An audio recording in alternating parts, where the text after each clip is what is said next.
ದೇವಲೋಕದಲ್ಲಿ ದೇವ್ರನ್ನ ನೋಡೋದಕ್ಕೆ ಎಲ್ಲರೂ ಪ್ರಯತ್ನ ಮಾಡ್ತೀವಿ, ಆದರೆ ಅಲ್ಲಿ ತನಕ ಹೋಗಕ್ಕಾಗಲ್ಲ. ನಮ್ಮೆಲ್ಲರ ಸೌಭಾಗ್ಯ ಕನ್ನೇರಿ ಸ್ವಾಮಿಗಳ ನೇತೃತ್ವದಲ್ಲಿ ಇಷ್ಟೊಂದು ಜನ ಒಟ್ಟಿಗೆ ದೇವ್ರು ನೋಡೋಂಥ ಸೌಭಾಗ್ಯ ನಿಮಗಿದೆ. ಅವ್ರ ಸ್ವಾಮಿಗಳಿಗೆಲ್ಲ ಸಾಷ್ಟಾಂಗ ನಮಸ್ಕಾರ ಮಾಡಕ್ಕೆ ಇಷ್ಟಪಡ್ತೇನೆ. ಸಿದ್ದು ಸೌದಿಯವರು ಜೈಕಾರಕ್ಕೆ ಕೂಗಿದ್ರಿ, ನಮ್ಮ ತಾಯಿ ಜೈಕಾರಕ್ಕೆ ಕೂಗಿದ್ರಿ. ಆದ್ರೆ ನಿಮ್ಮ ಜೈಕಾರ ವಿಧಾನಸೌಧದ ತನಕ ಮುಟ್ಟಬೇಕು. ಹಂಗೆ ಕೂಗ್ತೀರಾ? ಎರಡು ಕೈ ಎತ್ತಿ ಭಾರತ್ ಮಾತಾ ಕೀ ಸಾಲದು. ಯಾಕೆಂದ್ರೆ ಮಕ್ಕಳನ್ನ ಬಿಟ್ಟು ಕಲ್ಲೊಡಿಸ್ತಾರೆ, ಹೇಡಿಗಳು ಶಂಡ್ರು ಅವ್ರ ಕಿವಿ ಬೀಳಬೇಕು. ಭಾರತ್ ಮಾತಾ ಕೀ.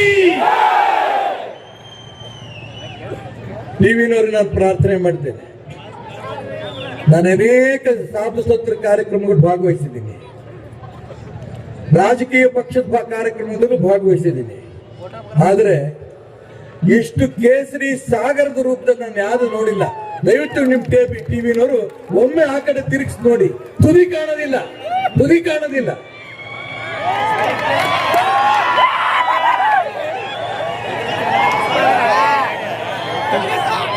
ಕೂತ್ಕೊಳ್ಳಿ.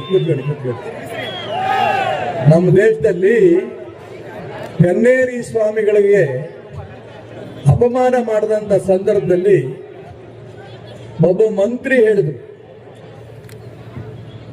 ನೀವು ಕ್ಷಮೆ ಕೇಳಿದ್ರೆ ನಿಮಗೆ ಬಾಗಲಕೋಟೆಗೆ ಬಿಜಾಪುರ ಜಿಲ್ಲೆಗೆ ಅವಕಾಶ ಮಾಡಿಕೊಡ್ತೀವಿ ಅಂತ. ಅಪಮಾನ ಅವ್ರಿಗೆ ಮಾಡಿದಿರಿ, ಅವ್ರ ಕ್ಷಮೆ ಕೇಳೋದಲ್ಲ. ನೀವು ಕ್ಷಮೆ ಕೇಳಲಿಲ್ಲ ಅಂತಂದ್ರೆ ಈ ಕೇಸರಿಮಯ ಇಡೀ ಕರ್ನಾಟಕ ರಾಜ್ಯದಲ್ಲಿ ಪೂರ ಹೋಗಿ ನಿಮ್ ಸರ್ಕಾರವ ಇಲ್ಲ ಮಾಡುತ್ತೆ. ಇದು ಕೇಸರಿ ಶಕ್ತಿ. ಕೇಸರಿ ಶಕ್ತಿಯನ್ನು ಹಗುರವಾಗಿ ತಗೋಬೇಡಿ. ಛತ್ರಪತಿ ಶಿವಾಜಿ ಮಹಾರಾಜರಿಗೆ ತಾಯಿ ಜೀಜಾಬಾಯಿ ಒಂದ್ಸರಿ ಬಂದು ಕೇಳ್ತಾರೆ, ಯಾಕಮ್ಮ ನೀನ್ ಬ್ಲೌಸ್ ಹಾಕೊಂಡಿಲ್ಲ ಅಂತ. ಶಿವಾಜಿ ಮಹಾರಾಜರು ಜೀಜಾಬಾಯಿ ಕೇಳಿದಾಗ ಆ ಜೀಜಾಬಾಯಿ ಉತ್ತರ ಕೊಡ್ತಾಳೆ, ಆ ಗುಡ್ಡದ ಮೇಲೆ ಹಸಿರು ಧ್ವಜ ಹಾರ್ತಾ ಇದೆ, ಆ ಹಸಿರು ಧ್ವಜ ತೆಗೆದು ಅಲ್ಲಿ ಕೇಸರಿ ಧ್ವಜ ಹಾಕಿದ್ರೆ ಆ ಹಸಿರು ಧ್ವಜದನ್ನ ನಾನು ಬ್ಲೌಸ್ ಹೊಸ್ಕೊಂಡಿನಿ, ನೀನ್ ಮಾಡ್ತೀಯಾ ಅಂತ ಕೇಳ್ತಾಳೆ. ಶಿವಾಜಿ ಮಹಾರಾಜರ ಹತ್ರ ಬಹಳ ಜನ ಸೈನಿಕರು ಇರ್ಲಿಲ್ಲ, ಹಿಡಿಯಷ್ಟು ಯುವಕರಿದ್ರು. ಆ ತಾಯಿ ಗೊತ್ತಿತ್ತು ಅಲ್ಲಿ ಹೋದ್ರೆ ವಾಪಸ್ ಬರ್ತಾನೋ ಇಲ್ಲೋ ಮಗ ಅಂತ. ಆದ್ರೂ ಅಂತ ಮಗನ್ನ ಧೈರ್ಯ ತುಂಬಿ ದೇಶ ಉಳಿಸ್ಬೇಕು, ಧರ್ಮ ಉಳಿಸ್ಬೇಕು ಅಂತ ಕಳಿಸ್ತಂತ ಜೀಜಾಬಾಯಿಯ ಮಾತನ್ನ ಕೇಳಿ ಅಲ್ಲಿ ಹೋಗಿ ಯಾರು ಅಡ್ಡ ಬರ್ತಾರಲ್ಲ ಮೊಘಲರು ಅವರೆಲ್ಲ ಸೀಡಿ ಆ ಧ್ವಜವನ್ನು ತಂದು ಜೀಜಾಬಾಯಿ ಕೊಟ್ಲಲ್ಲ, ಆ ಒಂದು ರಕ್ತ ಹರಿತಾರಂತ ವೀರ ಯುವಕರು ನಾವೆಲ್ಲ ಇಲ್ಲಿ ಸೇರಿದ್ದೇವೆ.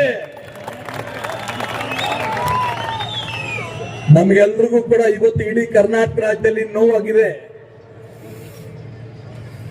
ಬಾಗಲಕೋಟೆಯಲ್ಲಿ ಛತ್ರಪತಿ ಶಿವಾಜಿ ಮಹಾರಾಜರ ಮೆರವಣಿಗೆ ಹೋಗ್ತಾ ಇದೆ.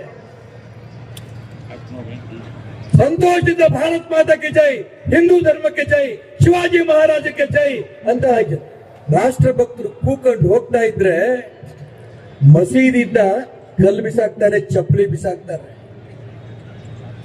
ಎಷ್ಟು ಸೊಕ್ಕಿರ್ಬೇಕು, ಎಷ್ಟು ದಿಮಾಗಿರ್ಬೇಕು.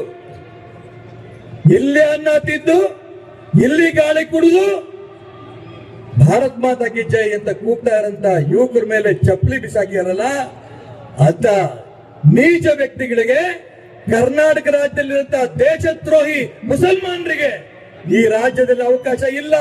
ಇದನ್ನ ಈ ಕೇಸರಿ ಪಡೆ ಮಾಡುತ್ತೆ. ಈ ಕೇಸರಿ ಪಡೆ ಮಾಡುತ್ತೆ. ಇವತ್ತು ನಿನ್ನೆ ಕಾರ್ಯಕ್ರಮ ಅಲ್ಲ ಇದು. ಕನ್ನೇರಿ ಸ್ವಾಮಿಗಳು ಮಾಡ್ತಾ ಇರೋದು ಕೆಲಸ ಏನು?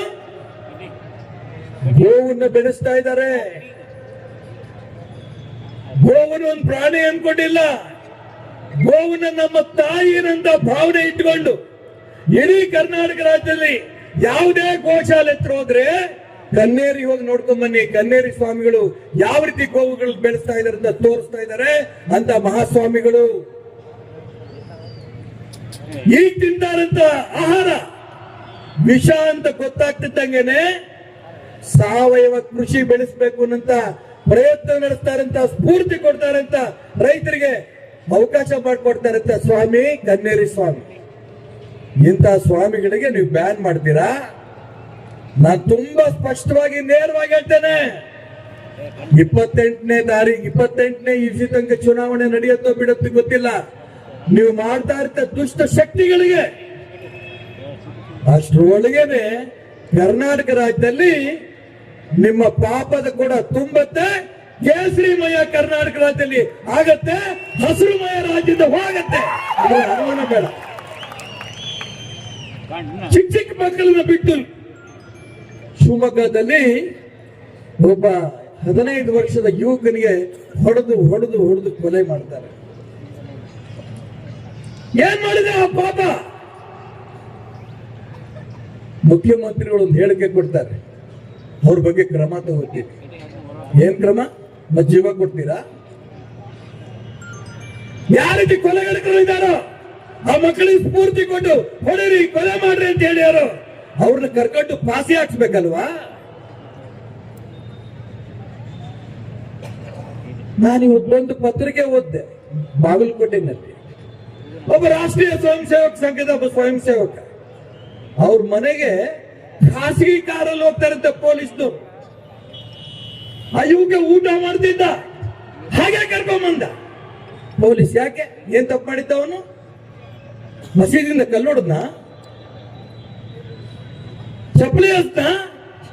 ಅವನು ಹೇಳಿದ್ದು ಇಷ್ಟೇನೆ, ಯಾವ ಮಸೀದಿಯಿಂದ ಕಲ್ಲು ಚಪ್ಪಲಿ ಬಂತೋ ಆ ಮಸೀದಿ ಸೀಜ್ ಮಾಡಿ, ಅಲ್ಲಿ ಮುಲ್ಲಾ ಅರೆಸ್ಟ್ ಮಾಡಿ.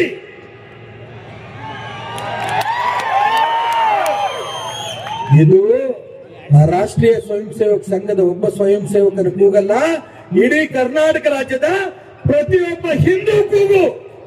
ನಾನು ರಾಜ್ಯದ ಮುಖ್ಯಮಂತ್ರಿಗೆ ಈಗಲೂ ಹೇಳ್ತೇನೆ, ತಕ್ಷಣ ಆ ಒಂದು ಮಸೀದಿ ಸೀಜ್ ಮಾಡಿ, ಆ ಮುಲ್ಲಾ ಅರೆಸ್ಟ್ ಮಾಡಿ. ಇಲ್ಲ ಅಂತಂದ್ರೆ ಯಾವ ರೀತಿ ಬಾಬರಿ ಮಸೀದಿ ಧ್ವಂಸ ಆಯ್ತೋ, ಕರ್ನಾಟಕ ರಾಜ್ಯದಲ್ಲಿ ಅತಿ ಹೆಚ್ಚು ಮಸೀದಿಗಳು ಧ್ವಂಸ ಆಗುವಂತ ಸ್ಥಿತಿ ಬಂದಿತ್ತು. ಈ ಎಚ್ಚರಿಕೆ ಕೊಡಕ್ಕೆ ಇಷ್ಟಪಡ್ತೇನೆ. ಬಹಳ ಜನ ಮಾತಾಡೋರು ಇದ್ದಾರೆ. ನಾನಿಷ್ಟೇ ಹೇಳ್ತೇನೆ, ಇವತ್ತು ಬಂದು ಕೂಗಿ ಚೀರಿ ಹೋಗೋದಲ್ಲ. ಇವತ್ತಿನ ಸರ್ಕಾರ ಹಿಂದೂಗಳಿಗೆ ನರಕ ಆಗಿದೆ, ಮುಸಲ್ಮಾನರಿಗೆ ಸ್ವರ್ಗ ಆಗಿದೆ. ಇದು ಉಲ್ಟಾ ಆಗ್ಬೇಕಾಗಿದೆ. ಕೇಸರಿಮಯ ಹಿಂದೂಗಳಿಗೆ ಸ್ವರ್ಗ ಆಗ್ಬೇಕು, ರಾಷ್ಟ್ರದ್ರೋಹಿ ಮುಸಲ್ಮಾನರಿಗೆ ನರಕ ಆಗ್ಬೇಕು. ಆ ದಿಕ್ಕಲ್ಲಿ ನಾವು ಇಲ್ಲಿಂದ ಪ್ರತಿಜ್ಞೆ ಮಾಡಿ ಹೋಗೋಣ ಅಂತ ಹೇಳಿ ನಿಮ್ಮೆಲ್ಲರಿಗೂ ಒಂದ್ಸಿ ನನ್ನ ಮಾತು ಮುಗಿಸ್ತೇನೆ.